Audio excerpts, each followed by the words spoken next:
Good evening. I'm John Little, the Deputy Chairman of Friends. Welcome to this lecture organised by Friends of Imperial College. I'm pleased to see so many of you here in the audience tonight, especially on a very cold January evening. We trust that you greatly enjoy what promises to be a highly informative, as well as I'm sure a highly entertaining evening. If this is your first visit, we hope that you will want to become a regular member and join us at other events in the future. Friends organises lectures open to the public, as indeed this one is, with the aim of encouraging a greater understanding of science and further engagement with the college. Friends organises behind the scenes of visits to the college and other scientific sites such as CERN, which are reserved for members and their guests only. In addition, members benefit from discounts on our open events, as well as having access to the many college activities and facilities.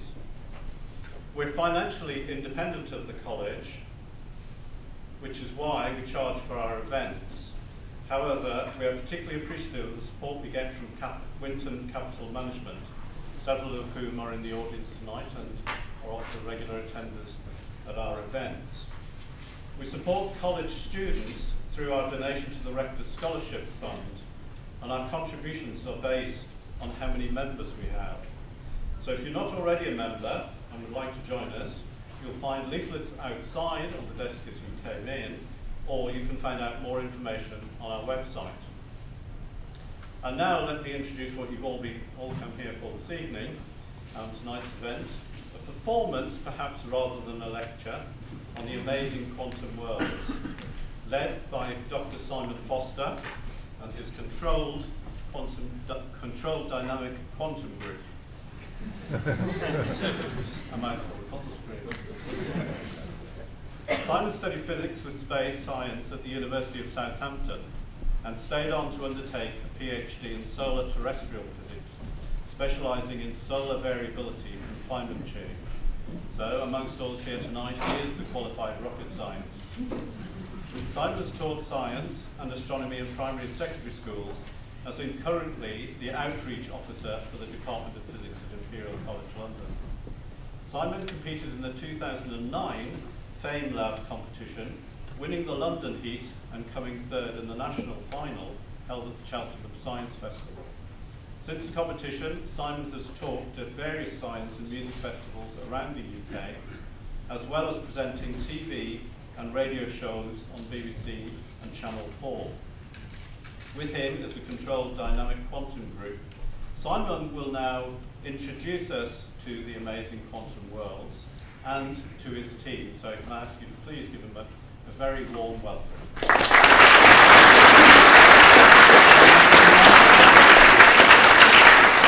Turn the lights down, but we're not allowed to have them down all the way because of health and safety, and that's not a lie.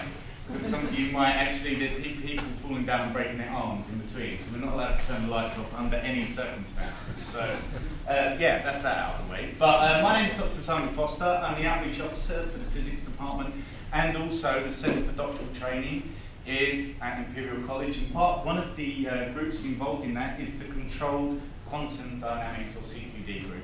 Now, every year they have a whole new cohort group of students, and basically they put on a show to the audience, or to the public, about what they love about quantum mechanics. Now, these are the brightest and the best quantum physicists in the world, so hopefully they'll prove that, or maybe not, through tonight. So I'm very proud to welcome them all to you. And first out, I'd like to introduce, I was just thinking actually, because when we think of quantum physicists, we often think of kind of men stuck in rooms writing very odd equations for hours and hours. And to prove that's not true, we've actually got a woman who's coming out first, who sits in the room and does exactly that, just to show that we're kind of covering all our bases. So, I'd like to have an amazing quantum round of applause, please, for our first contestant, performer, Izzy. So, warm round of applause, please.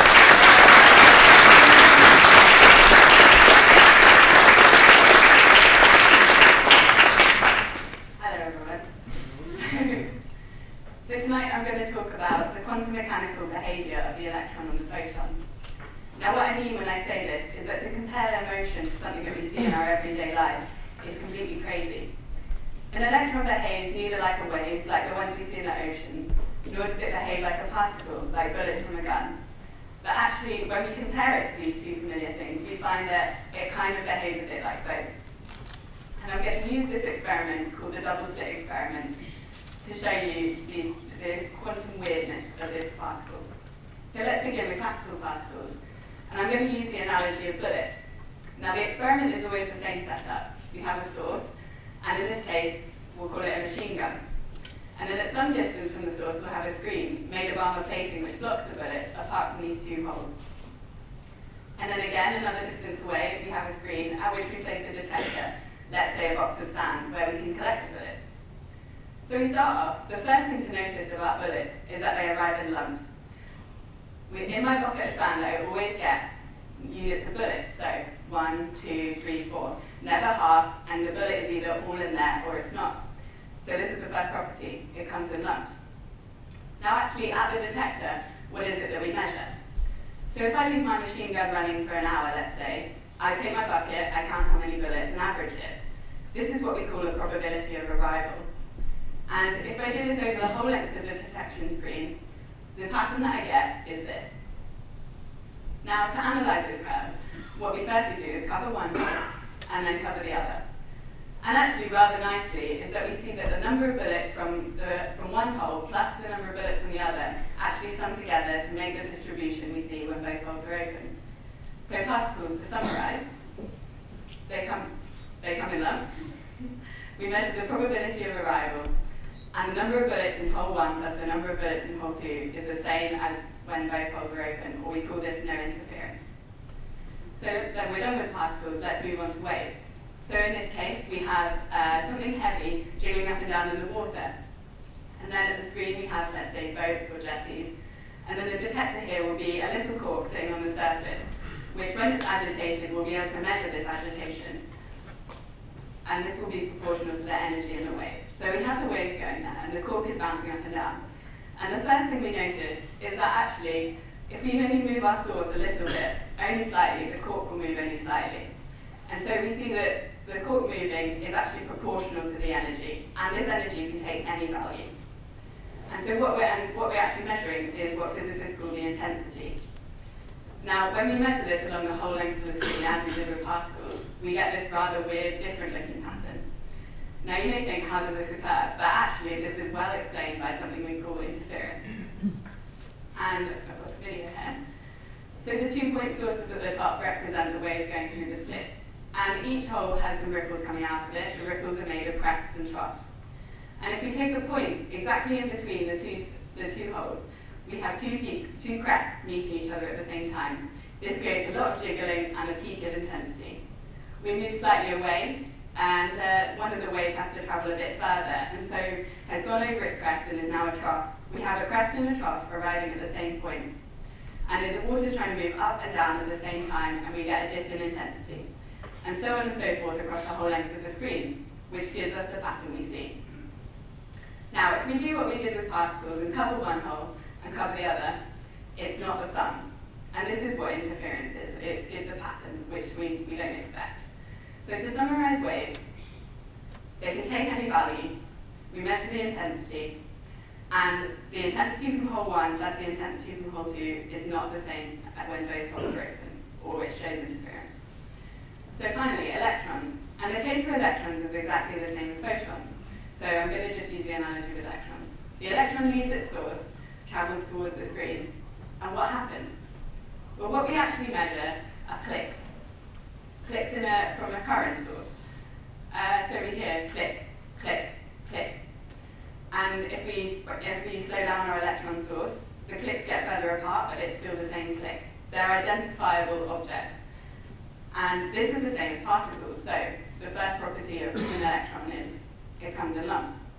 And so therefore, we measure the probability of arrival like we did with particles. And so we're expecting this electron to be a particle.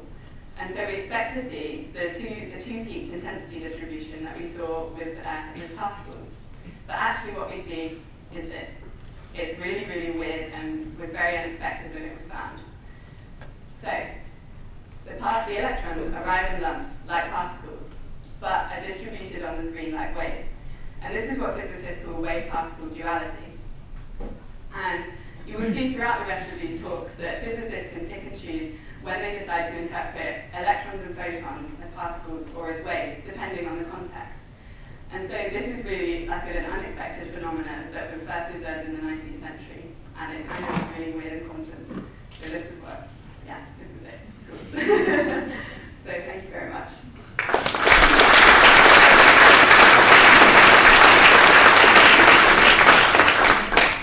Hopefully that's piqued your interest.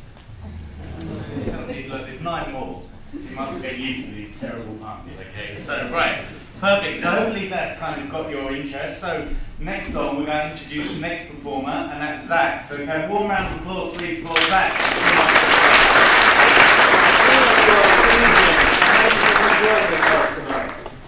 Have you got the clip?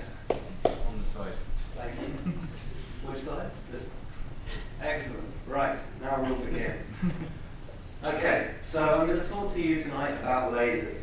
And it's a very big topic, so I'm afraid we're only going to scratch the surface this time. Right, maybe like me, when you think about lasers, these sort of scenes come to mind.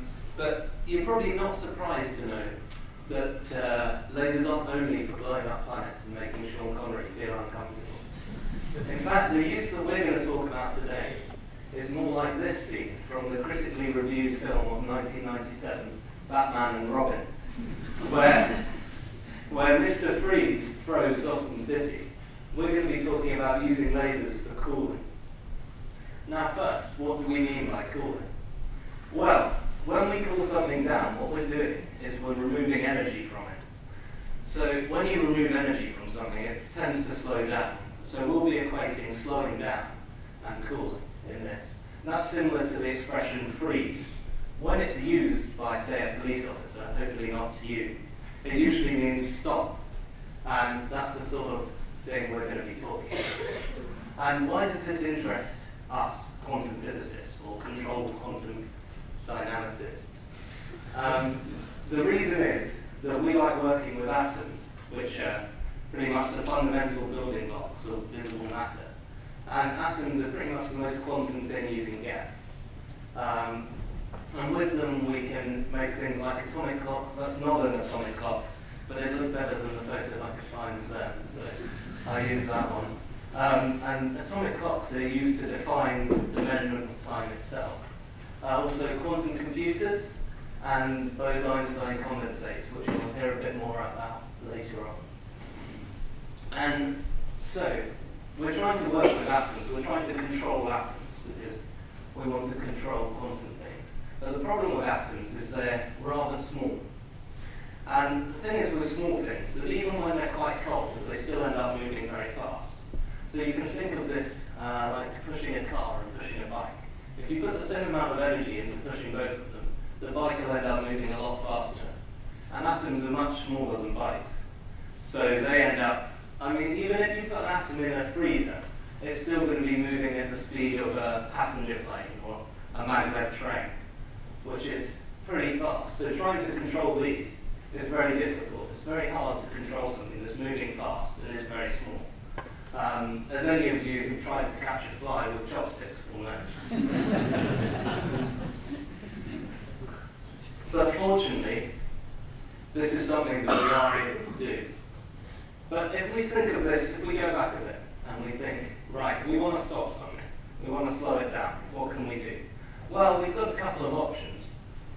What we could do is we could say, okay, let's put up a barrier, and then hopefully, when the thing moving fast hits that barrier, then it'll stop. But you see, we get either the football effect, where it just bounces off, and it's still moving pretty fast, so that's no use to us at all. Or, we can have what I like to call the egg effect. Now, I was hoping there'd be people on the front row, but with the egg effect, basically, if you drop something, it smashes. And this is a real problem. It's what the physicists at CERN use quite a lot, because they want to know what's inside eggs, or atoms. But for us, we don't really care what's inside an egg. We want to manipulate the egg itself. and that's no use if it's smashed. So what we do is we want to try and slow it down gradually. Now this probably won't work, so we'll see what happens. But we have a backup if it doesn't. So basically, we're trying to slow it down gradually here. Each stage it should slow it down a little bit and hopefully not crack the egg. And then by the time it reaches the bottom, the idea is it will be slow enough that it won't smash. And as you can see, now you may think that, like I was intending to do, this isn't a real egg, it's a hard-boiled egg. But I will prove to you that this is not magic, it's physics. As you can see there, it is a real egg. Right. Okay. Now the thing is, with an egg, it's quite easy for us to just pick that out of the kitchen roll. But atoms, as I've said, are small. So they're much harder to get out of a tangle of kitchen roll, or whatever we've used to stop them. So we need another method. My hands are quite sticky. I was going to wear gloves, but I forgot to put them on.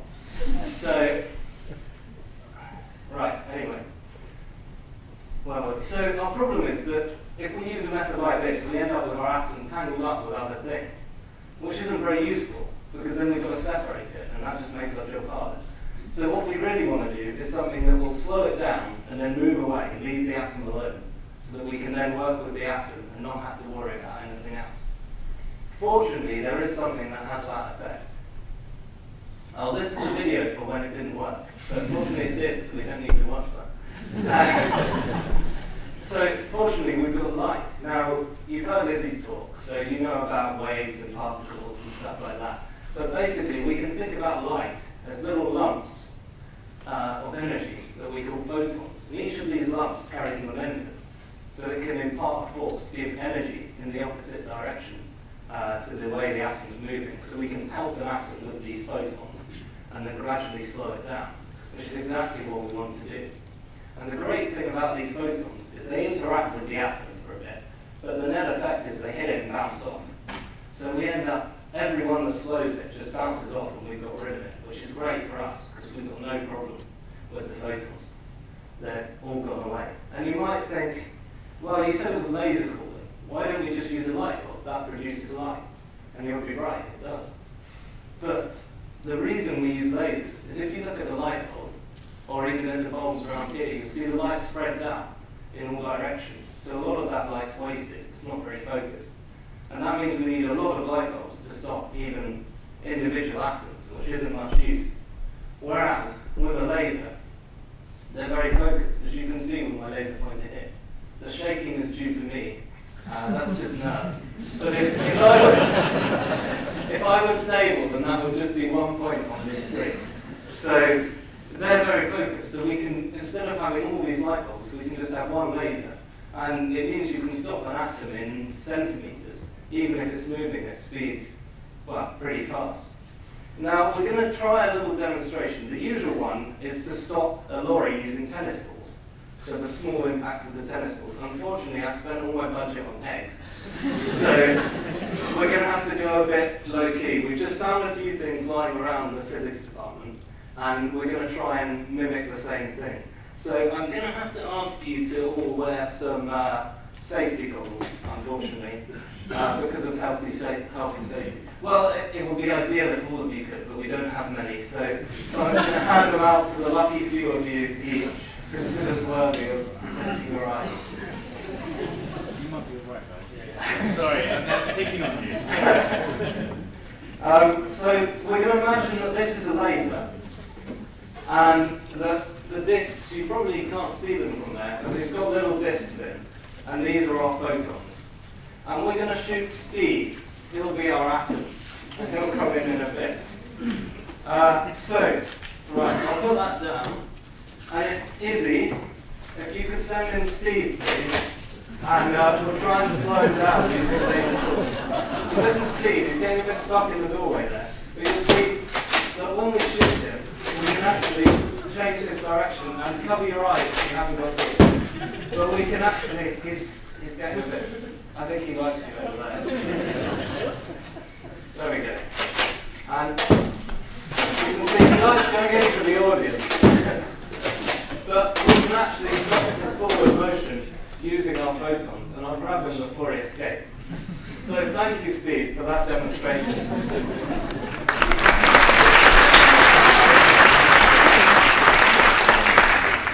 Now the problem with Steve is he moves quite slow. Although he demonstrates the scattering of photons and slowing down, we haven't really proved the point yet. So what we're going to try and do is stop something a little bit faster. What we're going to do is try and freeze the flash.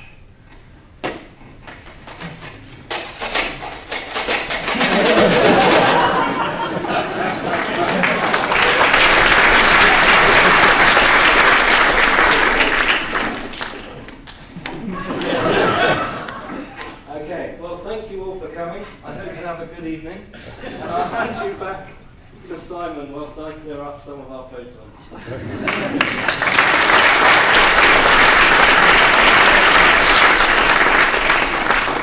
I bet before you came out tonight you didn't think you'd be clapping a man who broke an egg. Basically, you know, and a flying shot. But brilliant. But next up we have Claudio, who's currently frozen. Oh, I should have said Flash, sorry. So we need a warm round of applause.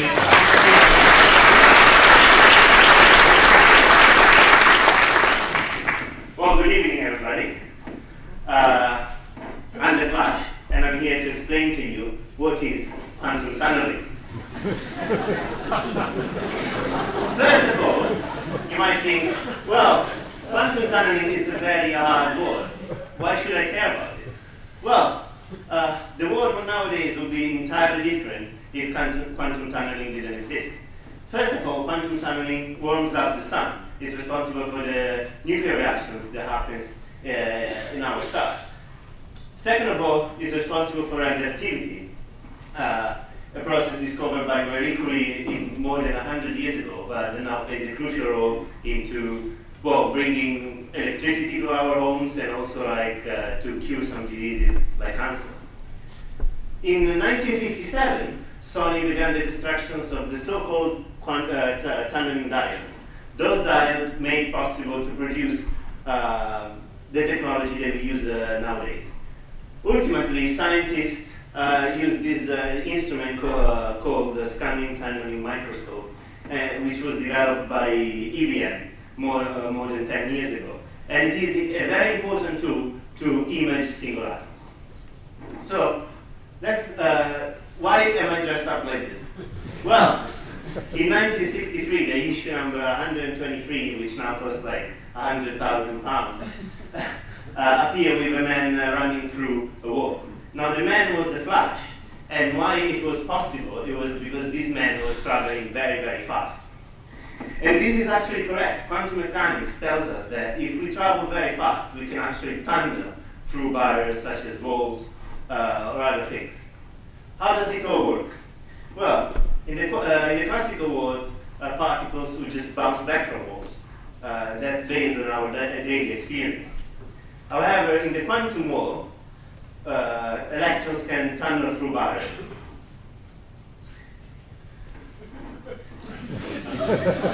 Now, to know how they do it, I ask you to think about this situation more carefully, to put your physics helmet on and try to imagine you're sitting an exam and you have to solve this problem. Well, you might draw something like this with a particle with energy approaching the wall. And the wall in quantum mechanics, you can imagine it as a potential barrier. Imagine you're running uphill. If you have enough energy, obviously you can reach the top. But if you don't have enough energy, you just get stuck in the middle of, if you're very crappy, then you get just like stuck at the start. So let's solve the equation for this situation. This is our solution. Now, I know you all look scared, but just bear with me 1 second. In quantum physics, we describe a particle with a wave function. A wave function is just an equation that tells us everything about a particle. Its mass, its velocity, its energy, its color, everything. Now, this is an electron approaching a barrier. Some crazy stuff goes on here, but then the wave function splits into two parts. So you might say, well, hang on a second, the particle doesn't actually split. And you're obviously right. The particle doesn't. We just end up with a half of probability of tunneling through and a half of probability of bouncing back.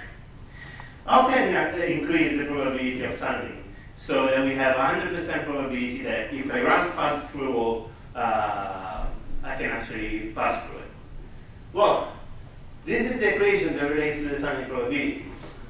I see you all scared, but the most important part is this term here, K1. K1 tells us, is basically the energy. It tells us that if the particle is very small, like an electron, or if it travels very, very fast, like me, we can get 100% of probability of tunneling through a wall, as is shown here. As this term gets bigger and bigger and bigger, this curve approaches 100%.